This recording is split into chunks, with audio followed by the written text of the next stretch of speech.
Welcome to Crest. I'm your host, Tom Anderson. And I'm producer Dodd. In today's episode, we'll be talking about... Hang on. Dodd, you've left it recording. The kids are playing with the computer. Well, too late now. We're going to have to just run with it, mate. Oh, well, how are we going to get ourselves out of it? All right, let's swap. Right, you want to swap roles then, you kids? All right, fine. Hello, I'm Logan Nicol. And I'm PLD, a.k.a. Patrick Langdon Dark, the man who thinks he deserves initials at the age of 21. Only trouble is, Logan Nicol and PLD don't present Crest, do they? No. So we're going to have to fess up now. We've been rumbled. Yeah. Yeah, okay, so, yeah, Logan and Pat are with us, but they're coming up in a fortnight's time, isn't that right, boys? Yeah.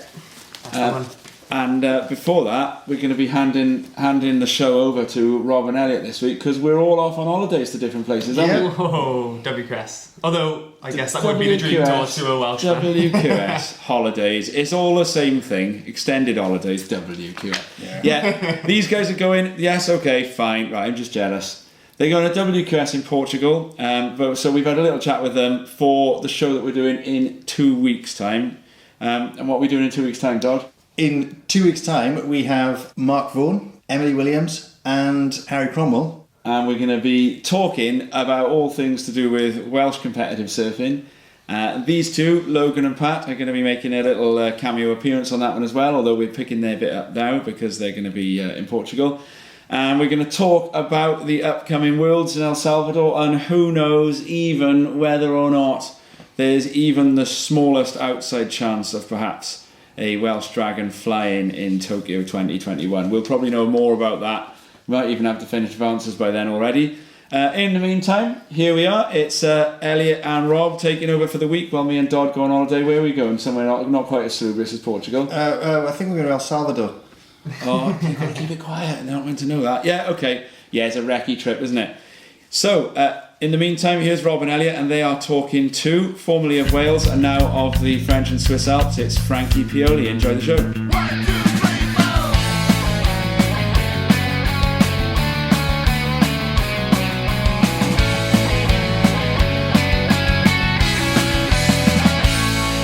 4. In this edition of Crest, we chat to a surfer, skier, mountain biker, climber, and physio to the stars. A thrill seeker of the highest order, Frankie Pioli has turned her hand, rather successfully, to many an adventure sport, though still considers herself a surfer at heart. From humble beginnings ski racing in Birmingham of all places, to traipsing around the world in search of surf, Frankie has seemingly shaped her life around her love of adventure. We'll hear her tale of a life dictated by surfing and adventure. A woman of many talents and some serious bottle. Welcome to the show, Frankie. Hey. And those of you with a keen ear will have already identified the dulcet tones of my fellow Crestcaster for today. The latest recruit to the ranks of Wales's professional sunbathers, lifeguards. It's Di Hasselhoff himself, Elliot Dudley. How you doing, mate? Yeah, thanks for having me on, Rob. Yeah, it's been a tough time down at Coney Beach over the Easter break, but settling back into normality and a bit of flatness as well. So just classic spring in Wales, really. Great to have you on, Frankie, and excited to find out a little bit more about what you've been up to over the last few years. Frankie is what we describe as an underground ripper, someone who goes about her business diligently and purposefully, without the need for fanfare from any corner. In her current home of Chamonix in the French Alps, Frankie is regularly skiing, mountain biking and climbing. And when I say skiing, mountain biking and climbing, I mean really skiing, mountain biking and climbing. Just take a look at her Instagram account. Yes, indeed. As I mentioned in the intros, Frankie has some serious bottle. Her Instagram pays testament to this, though you wouldn't catch her talking in those terms. Nope, Frankie is as humble as they come. Her exploits on board, ski, bike, and sheer cliff face are all part of her everyday life. And like many of our guests here on Crest, Frankie has shaped her life around her love of adventure and seemingly adrenaline. Now, I'm sure you'll answer this one with an eye roll and an embarrassed laugh, Frankie. But would you describe yourself as a bit of a thrill seeker? I'm already laughing. Yeah. As Tom always says, we like to give the intros a bit of welly. So there you go. There's your intro done. Oh God. Yeah, I like adrenaline, but I definitely get scared. Now, this is news to us. So you, Rob, and I were in university together in Cardiff, and I always assumed that you were a surfer from Mid Wales. But based on Rob's intro, you actually grew up ski racing in Birmingham. Is that right? Yeah. So I grew up outside Birmingham. Yeah, because and I find in Wales we're a bit dismissive of anywhere that's, or especially as surfers from Wales, we're quite dismissive of anywhere that isn't coastal. So for us, Birmingham kind of encompasses the whole of the Midlands. So, which I can understand would be quite offensive to those who are from the Midlands and hate to probably be all lumbered with the term Brummie. So whereabouts were you did you grow up? Bromsgrove. Bromsgrove. Okay, Yeah. I've heard of that place, definitely. But so from a kind of a parental kind of influence point of view, you were obviously encouraged to pursue kind of alternative sports from an early age, or was it the fact that was there like a parental link to skiing, or did it just kind of come about organically? Did you just say, I want to go skiing? Oh, so actually, yeah, like my mum used to run school ski trips. She was a PE teacher. And so she used to take me on her school ski trips once a year from like a young age. And I absolutely loved it. And I think I must have been like 13 or maybe 14. So I wasn't that young. And I started like going to the dry slope in Birmingham and did like a few little races, but just got to ski gates. Yeah, it was fun. Yeah. So was there any kind of correlation then between sort of the decision to go to uni in Cardiff and the kind of desire to want to start surfing, or was it all just a bit kind of so I was kind of lucky. My parents have a place in Wales, and I would basically go to Wales, to Abu Dhabi every weekend, every holiday, all summers, and so I was always in the water. So yeah, I was just obsessed with the sea, and then started surfing when I was about 14, kind of surfing, not really, just kind of splashing around in the water, got a surfboard and Never looked back from there. Yeah. And so would you say that influenced your choice to go to Cardiff University? Oh yeah, 100%. It was Plymouth or Cardiff, and I can't remember if Plymouth even did physio. Yeah, so but that's where you were going. Yeah, 100%. It's an interesting one with universities. Often people kind of often have a limited choice if you surf. There's probably more universities now than there were that have an option to surf. You know, you've probably got like Swansea, Plymouth, Cardiff. But I think Cardiff obviously has a very good reputation with certain subjects, doesn't it? You know, like physio, for example. I know I went there. You know, I could have gone to Swansea or another university, but I think at the time it was sort of the best university I could get into that was within half an hour drive of the beach. And I think that's had an attraction for quite a lot of surfers over the years. You know, as you would know, probably from our time there was tons of people in surf club, wasn't there? And some pretty good surfers as well knocking around at the time. Obviously 100%. other than Rob. It was through that surf club as well that Elliot just mentioned, Frankie. It was the Bucks competition, of course, the annual student competition down in Newquay, where you got your first taste of competitive surfing, wasn't it? Yeah, it was fun. And yeah, that's one word for it. And it was through that you picked up your sponsorship with Gull.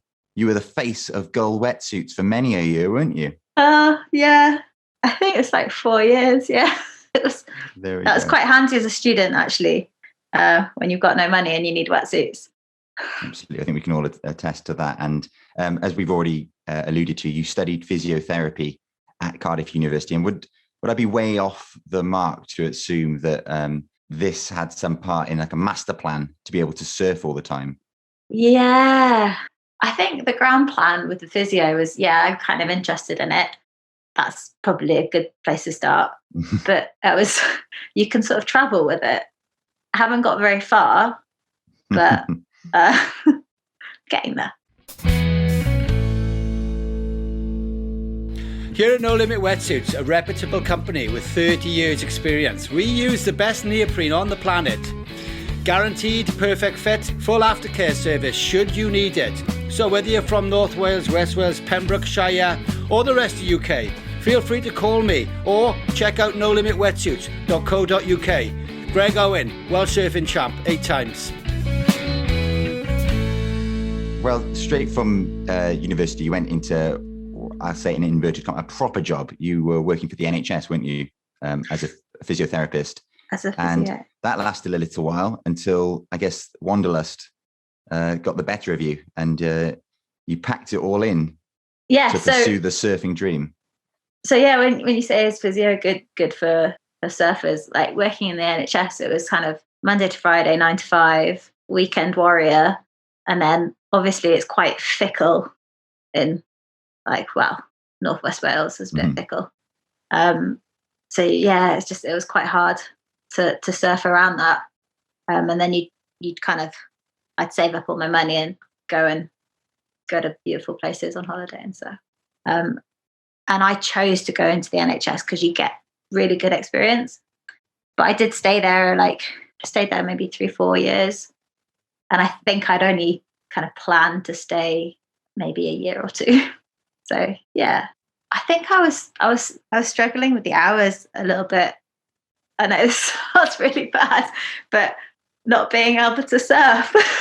Yeah, I think we all struggle with those hours. I think Rob and I will both kind of sort of say that, you know, when during term time when we're teaching and we're not able to go, it's really frustrating, you know, and we don't get waves all the time, do we? So you do get really good holidays as a teacher, though, don't you? That is true, but that's not why we're teachers. I repeat, that is not why we are teachers. Yeah. I've thought about doing my teacher training actually. So when you resigned from that position with the NHS, Frankie, travel followed. I know that you did a bit of traveling during this time, and I say during this time, it was actually quite a substantial kind of never-ending trip, wasn't it, for a while? Yeah, I just basically jumped in my van. Where did I go? And then went straight to hospital basically, and hung out there for a bit, and then certainly worse places to be. Came back, and I remember I went to Thursday, East Coast, and just fully made the most of kind of that September to end of November period of good swell in the UK. When we think about surf travel, we've got so many really great waves on our doorstep I'm thinking specifically about Scotland and Ireland, and yet we all try to hop a plane to the warmest place we possibly can, given any opportunity. And I think there'll be so many British surfers that will probably never really explore those places during their lifetime. So it's interesting that you chose to kind of get that done. And I'm assuming that you scored. Yeah, it's good. There's amazing waves in the UK. You just need the time and and a van. So yeah, and then basically full cold turkey, went to the Alps, went back to Val d'Isère, and then I have done a couple of surf trips since. But okay, so it's in the Alps that you began mountain biking, skiing, and climbing regularly. So was that kind of in lieu of surfing, or are you just the kind of sort of person that can't sit still? In fact, we've got another one of those kind of people on the Crest cast today in Elliot Dudley. He cannot sit still for a minute. You've got to be doing something. Would you say that fairly describes you, Frankie? Oh yeah, 100%. Yeah, I biked a little bit when I was living in Wales, because again, it was like an absolute mecca for biking. And when it's flat, you need something else to do. And then I only really started climbing when I moved here, so a couple of years ago. But I'm still relatively new to it. I mean, I climbed a lot last summer. Yeah, they're sports that I hate to use this term, and I'm sure you'll roll your eyes when I say action sports, but it's hard to kind of think of a coverall phrase to describe all of these sports. I think that what your average Joe on the street would describe as adventure sports or action sports. Are there any similarities between mountain biking, climbing, skiing, and of course surfing? Yeah, they're all pretty dependent on the climate and the weather, and so especially living in Chamonix, because we're a little bit lower down. The weather's changing all the time. So, for example, this winter, not really done that much skiing. Okay, the lifts haven't been open, but it's been so dry. We've just been riding our bikes. Yeah, and then if it snows, we'll go skiing. So it depends on the weather, I guess. I know when I was growing up, my dad was always into mountain biking, kind of since the early days of mountain biking in the 80s. And so I was kind of grew up around it. Did, whenever it was flat, I used to go mountain biking with him.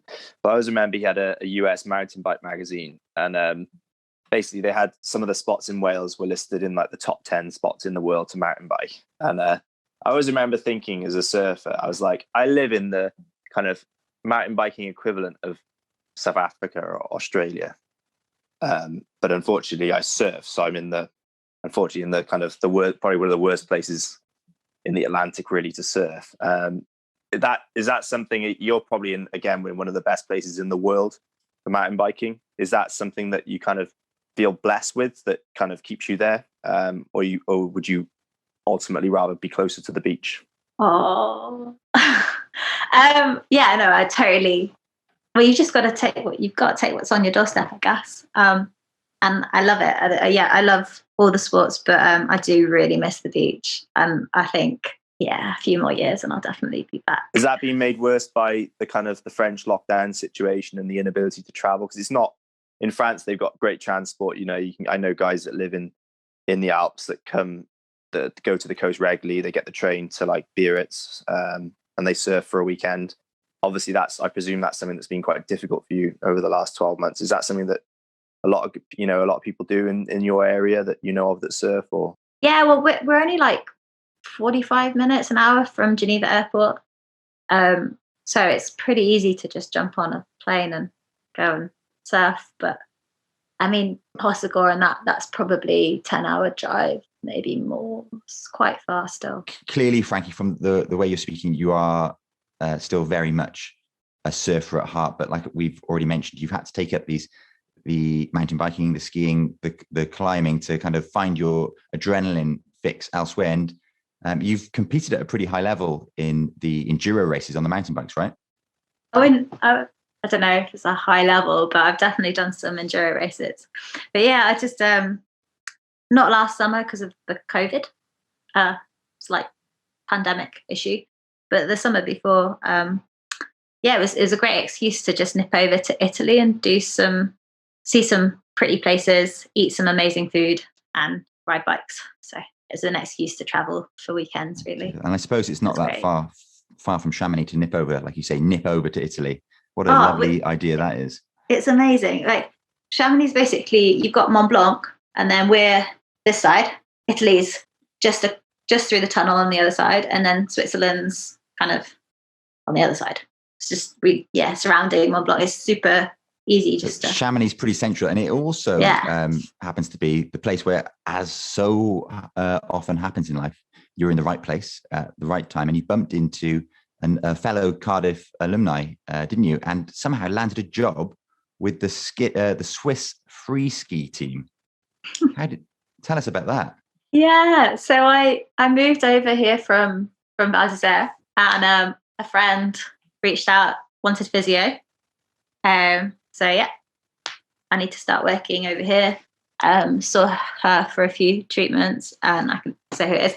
And she's actually the current Olympic gold medalist for freestyle skiing. And so I was treating her for a bit, and then she put me in touch with the team who kind of interviewed me and then gave me the post for last season. We were at uni together, so she was in the ski club. Presumably that opportunity afforded you lots of experience traveling to kind of far-flung places following that tour. Yeah, so it was really intense, actually. So pretty much from October to March, pretty much living out of a bag on a plane every weekend. At different competitions, training camps, and just following the team. And it's amazing. Now, see, if I were a tabloid journalist, I'd be pushing you for some kind of dubious stories about the Swiss free ski team. But not to put you on the spot, but it would be remiss of me to have such a highly qualified physiotherapist on the show. and not to seek some professional advice on behalf of our listeners. So, as I've mentioned, you're clearly someone with an incredible amount of experience in quite grueling, physically demanding, and sometimes painful and risky sports. The best thing that we, our listeners, can do to stay in the best shape for surfing. After that first lockdown where I didn't surf for so long, I got back in the sea and everything ached. And I just found I was really susceptible to injuries from the slightest thing. Whereas in the past, I'd shake them off. I seem to be immune to small injuries, but I certainly pick them up a lot more frequently, having not surfed for quite some time. Yeah, totally. Well, I think you just said it actually. So yeah, like I think you guys you've just been in lockdown for quite a while. Have you been able to surf legally? No. Officially, no. Officially, okay. Yeah. So, I'm kind of just learning this as well. But knowing when you're tired and listening to your body, and knowing when maybe you should stop and get out the water rather than kind of, because you're having an amazing time, you're catching all the waves, and then you just want to power on through. But then you're kind of like, oh, I'm a bit cold, and your wave count kind of drops, and actually, like that's kind of when accidents are going to happen. And because maybe you haven't been doing so much sport, your fitness isn't quite there, you're not paddle fit. Now's the time you kind of need to listen to your body. And is there a silver bullet, I'll say, of sorts, or is it a combination of things? It's listening to your body. Is there anything we can practical that we can do to help kind of allow us to perhaps keep surfing for longer, whether that's longer sessions, or I'm thinking more later into our lives, surfing at a high level? I mean, Elliot, at your mid-30s, mate.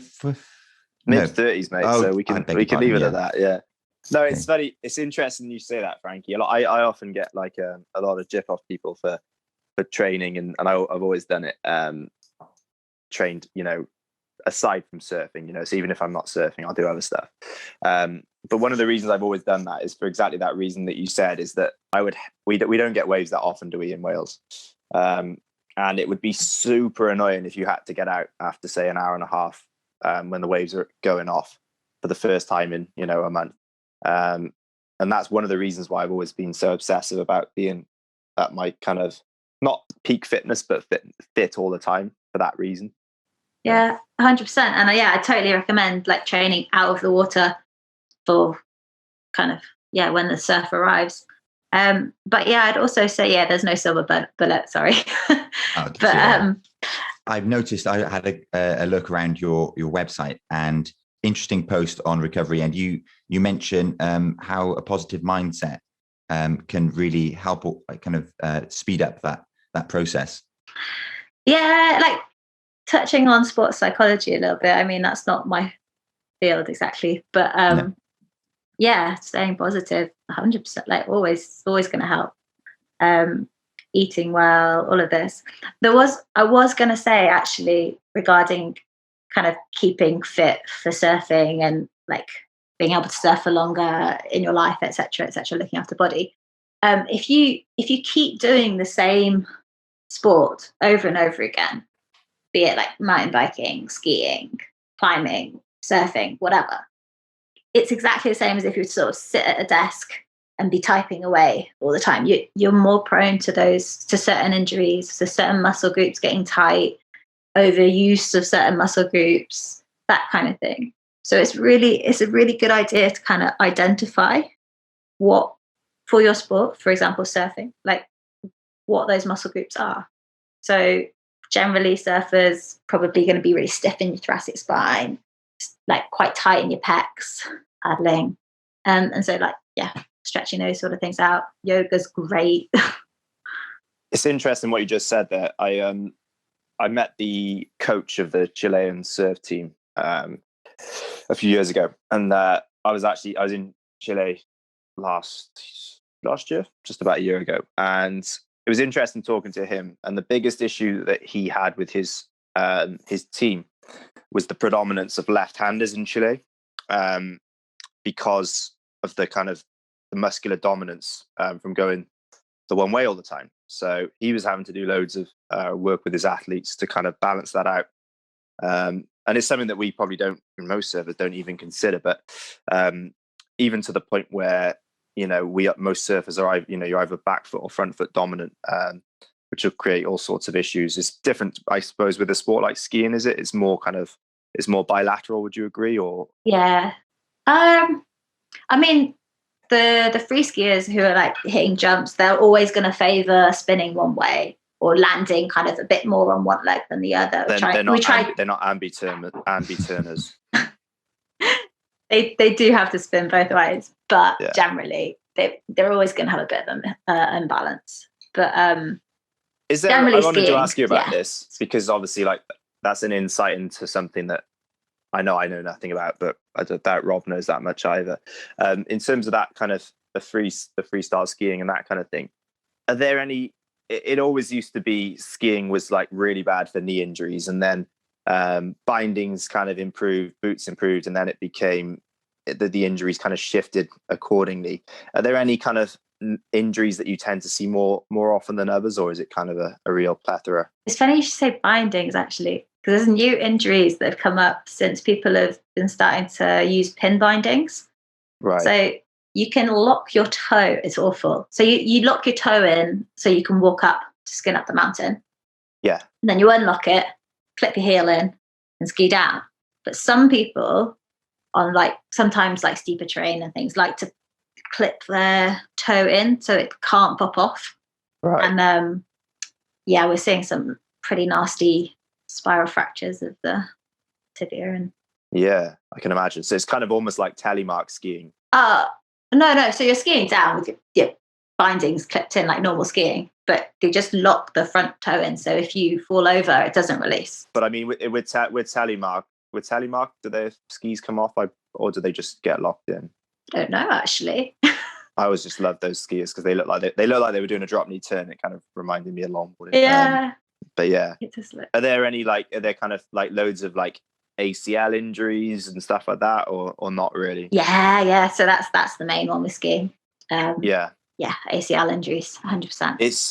It's something that I find funny these days. I think in 20 years' time, there's going to be quite a lot of people that that are our age that are really going to regret having done some of the stuff they did, and push their bodies to the level they did, because it's kind of an injury's become kind of a bit of a badge of honor. You go to the gym or whatever and you tell them about your ACL. Have you done your ACL? Oh no. I think from my experience, what people don't seem to understand is that in 30 years' time, when you're in your 60s, that sort of ends up translating to some serious kind of arthritis and, complications that will probably actually impact on your life a lot more than you probably would have thought. Is that something that concerns you, or do you just live in the day and not really worry about it? No, 100%. So actually this summer, I didn't listen to my own advice and was not, I wasn't like as strong or as fit as I am usually, coming out of lockdown, and then just went full hell for leather climbing. Went to an indoor bouldering gym, and usually I'm there for like an hour, 2 hours, get tired, go home, something else. But for some reason I was there for about 5 hours and definitely should have gone home. And stupidly it's like, I'll just do one more route on this overhang thing, and then obviously fell off because I was really tired, twisted my ankle, broke my ankle, basically an explosion. And perfect example of not really listening to your body. I don't recommend it. But yeah, arthritis, well, no cartilage, ligaments, and I totally regret it. Oh my goodness. So I don't want anyone else to do that. It's enough to put anybody off doing anything if they weren't. You better stop running now then, mate. If they weren't quite so fun. Yeah, well, yeah, maybe I will. I'll stop. It's really fun though. Yeah, that's the problem. But never mind. I wanted to ask you, Frankie, a question quite specific to, I guess, a few of our veteran surfers that listen to the cast. I know this is the case, certainly for my dad, that the thing limiting his surfing, and he didn't surf at all last year, just simply because he finds it so painful to push up from a prone position on a surfboard to his feet. his lower back is super stiff. And I know it's quite a common thing in older surfers. Would you say there's anything that they could do to help alleviate that? The obvious thing, and I tell him time and time again, is to stretch, is to do yoga. But especially for your vintage surfers, they're quite set in their ways often and reluctant to do any of that. They grew up surfing. They want to go surfing exactly as they did back then. I know, Elliot, you'll say to get a bigger board, support yourself through equipment. Yeah. But from a body perspective, what would you recommend? Yeah, well, I would say, get a bigger board, equipment, blah, blah, blah. But I totally understand you want to be able to do. Yeah, so pushing up into extension, a bit older, it sounds kind of more arthritic, kind of facet compression, blah, blah, blah. Mm-hmm. Just trying to warm up beforehand, before going into the water. So just doing like forward flexion, side movements, like side to side, back, lying on your back, knees side to side, just warming up before you get into the water and seeing if that helps relieve it. And of course, stretching. And if you can, try and get him into yoga. I mean, I should be endorsed by this company, because I tell all my patients to go on this app. But there's an app called Down Dog, and you can literally set it for 5, 10 minutes, 15 minutes, as long as you've got and it will create you a little yoga sequence to follow. And you can set beginner to intermediate, all the way up to advanced, whatever you are, And it's great. Definitely check that one out. Sounds good. I was actually going to say, Frankie, with the warm-ups, you made me think of, I presume you've been to Portugal and Spain before. So the Portuguese are the kings and queens of the warm-up. And they don't take a warm-up lightly. You could literally film them and send them to kind of Kook of the Day on a regular basis. And they're usually in Speedos as well, aren't they? Yeah, they'll wear some interesting kind of bathing attire, but it's like they're literally, you'll see a beginner lesson where the person's only sort of movement will be standing up, and they'll be doing the Gabriel Medina hack simulation warm-up, which is quite a popular one. And I've actually seen guys go down for a surf with sort of 20 minutes of daylight left, the kind of quick session where you just run in, and just get a couple of waves. And I've seen guys do a full 15-minute warm-up during the last golden half hour of light. And I thought to myself, God, you guys are really missing a trick. But they probably have very healthy backs and knees. I guess it's kind of swings and roundabouts there. But yeah, so is there a kind of, I guess what I'm asking you, what I'm getting at is there a sort of a kind of golden number in terms of warming up, or is it kind of just getting to know what works for you? Getting to know what works for you 100%, and depending on what your sport is. I mean, surfing, there's areas that you're going to use more than others. Well, actually, no, surfing's pretty out of all the sports, it's quite gentle on your body, I think. But again, you're at risk of that repetitive strain, kind of injuries, shoulders, lower back, that kind of stuff. There's no magic number. Cool. Make sure you're warm. Right. Yeah, which is difficult at times, I think, especially in Wales in the winter. You just want to just get in there and get out, don't you, sometimes? So, definitely. Yeah. Learn with the best, the WSF Surf School, here at Llangennith Beach, South Wales. Established in 1981, the Welsh Surfing Federation Surf School is the oldest surf school in Wales. We're a not-for-profit surf school where all profits go back to the Welsh Surfing Federation. Lessons run daily from 10 till 12 and 2 till 4 via appointment. All equipment is included. Expert tuition from our experienced instructors covers the basics through to onward coaching. You're in safe hands learning with the Welsh Surfing Federation Surf School.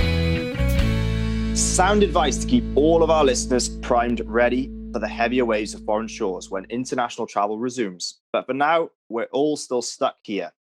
And it could be worse, especially after the winter of surf that we just had. But to temper any longing for surf travel that you might be experiencing, it's time for a surf travel nightmare.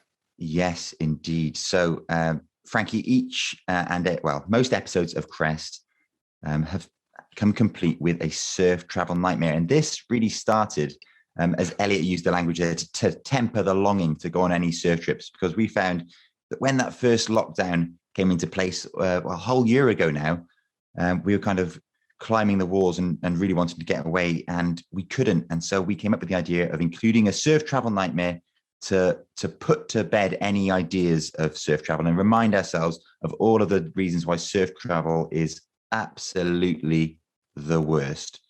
And today we have a story from Anonymous. Yes, him again. And it's a cracker. So without further ado, here we go.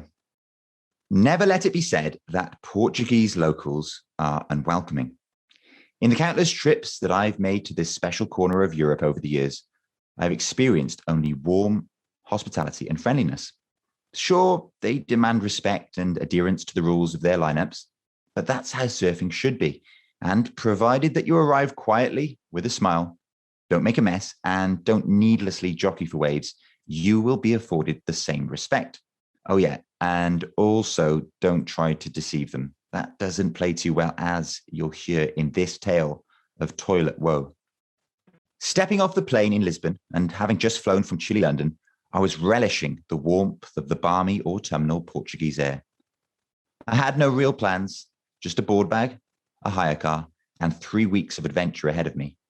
I'd agreed to meet an old friend who was living in the beach town of Carcavelos for some beers and a catch-up, but after jumping through the inevitable hoops associated with continental car hire, or any car hire for that matter, I was running considerably late.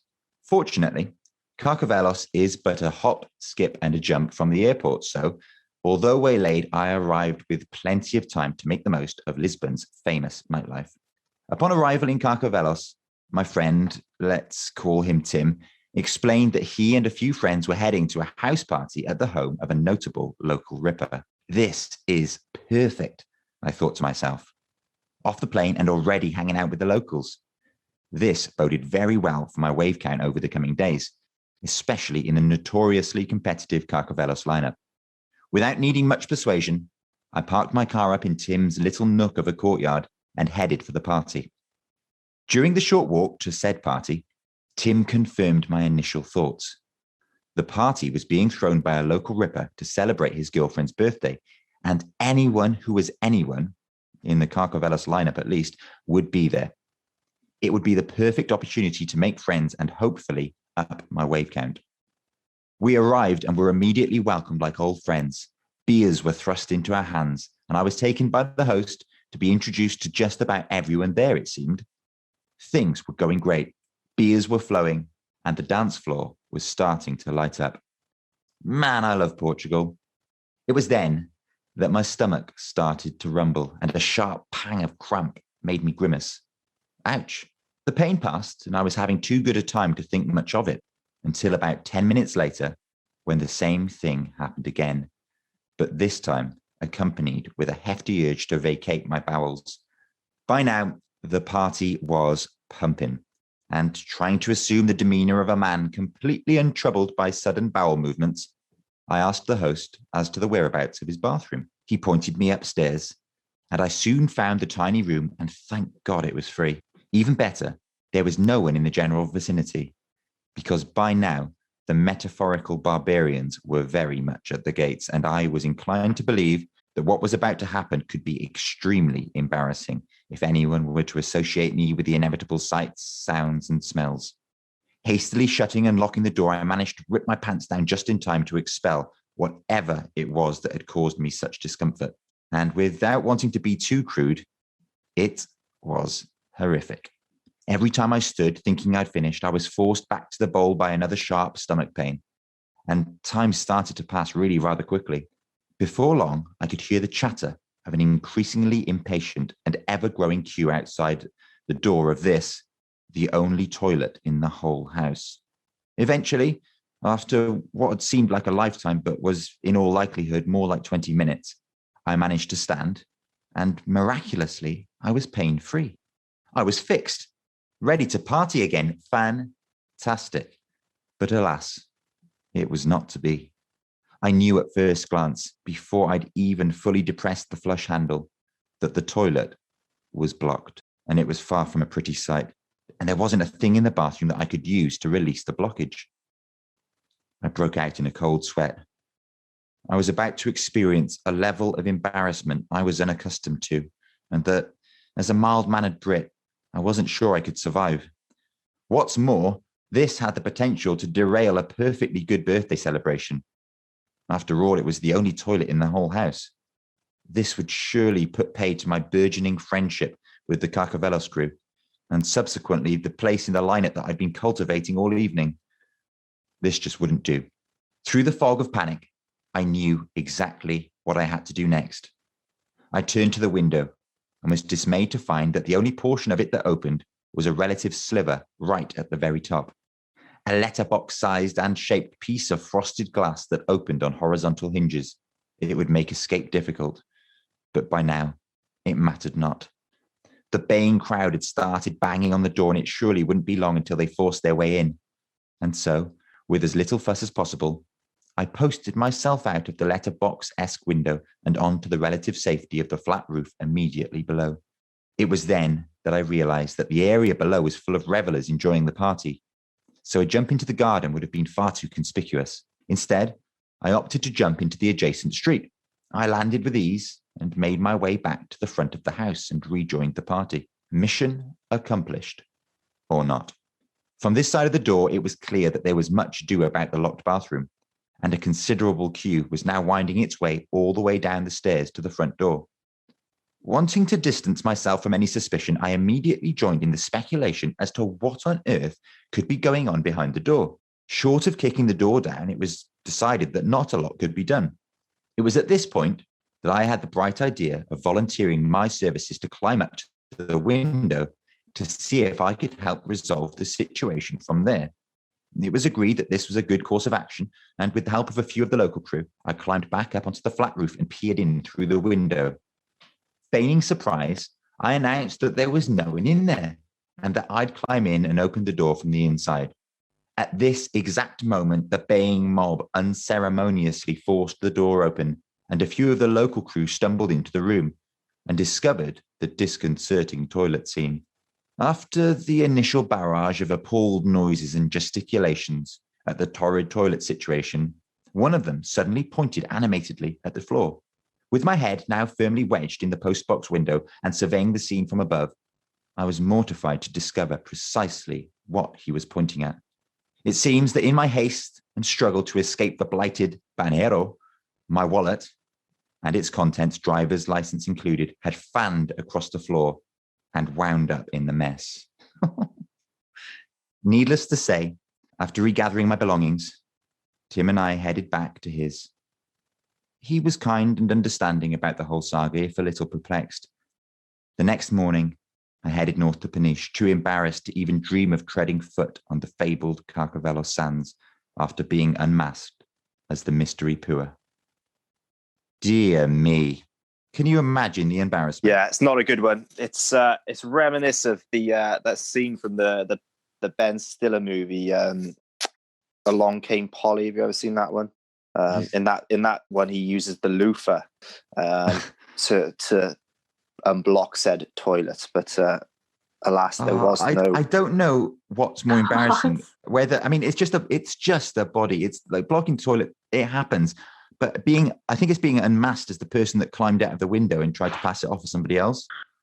Yeah, it must happen a lot in Portugal, though. Their toilets are pretty. They use those low volume toilets, don't they? You know, they're just not cut out for I'm sweating just reading that. That is. It just reminded me of something really funny that happened.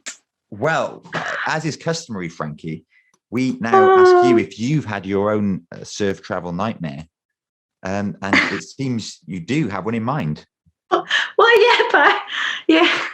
You can't talk about a different one. Okay. No, I'll say what I'm laughing to myself at. But yeah, like in Sri Lanka, there was 4 of us in a little tuk-tuk. Well, no, 2 tuk-tuks, 4 people, and we all stopped to get some food, like a food cart, on the way to our second surf. And by the time we all got like to this beach in the middle of nowhere, there was no one there, like nothing there apart from a wave. It's perfect. We were all just like, Everyone's just like a little bit quiet, a little bit sheepish, and then we all just kind of like get into the water. Well, all but one get into the water, and then like one by one, just kind of like paddle off. Oh no!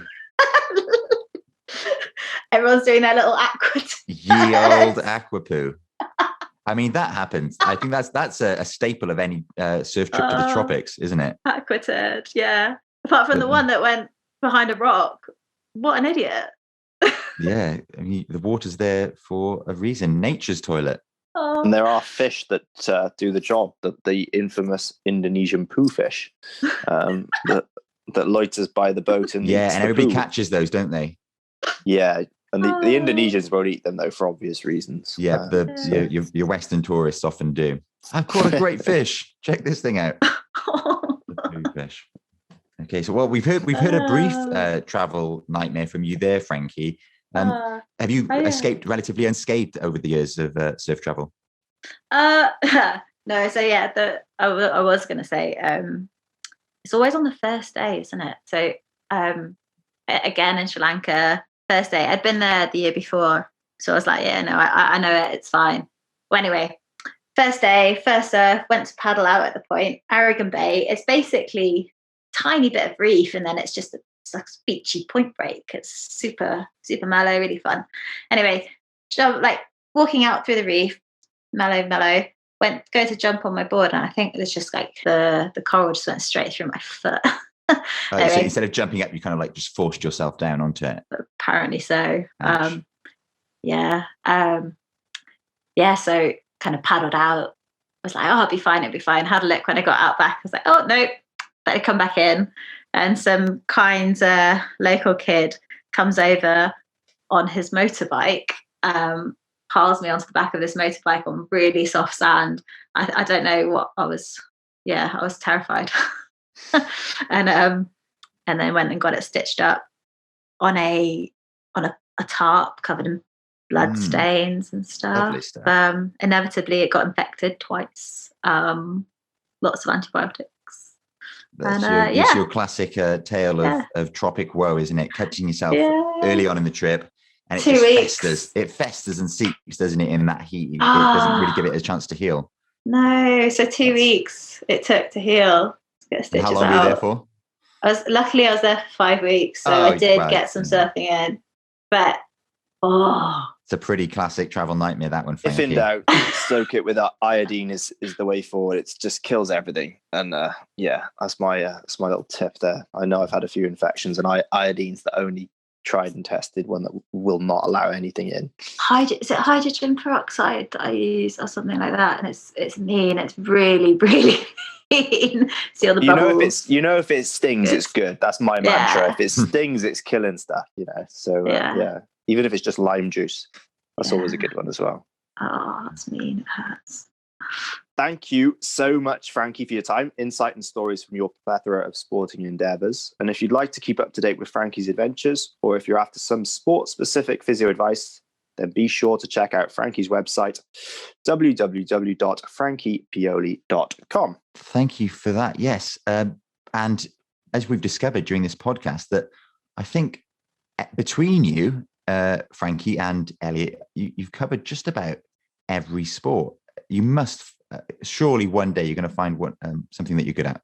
But there we are. Thank you so much, Frankie, for your time and tales. It continues to astonish me just how much talent and the amount of diverse stories that we have in our little Welsh surfing community. And it's a pleasure to share them with everyone. Thank you for having me.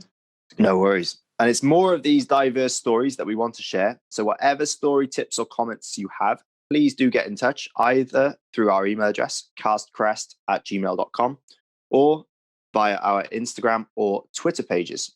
If you haven't already, do also please subscribe via one of our platforms, Google Podcasts, Spotify, Apple, and YouTube. And if you like what you've heard, then please do let us know in a review. Anyway, enjoy the weather, lighter evenings, and hopefully waves. Thanks again. Diolch yn fawr. Thanks. Thanks there to Frankie and to Rob and Elliot for the interview. In a fortnight, Tom and I will be back from our fact-finding holiday, and we're putting together a special to really focus in on the Olympic situation as we learn more about what a British or even Welsh surfer might have to do to stand a chance of actually taking the lineup in Tokyo in 2021. To that end, we have a few key figures from Welsh surfing to talk us through their experiences of the recently held British Nationals up in Thurso, and we'll be trying to speculate as to what might happen at the Worlds in El Salvador if the comp gets the green light as we're all hoping. That's what's coming up in the next episode of Crest in partnership with Elusive.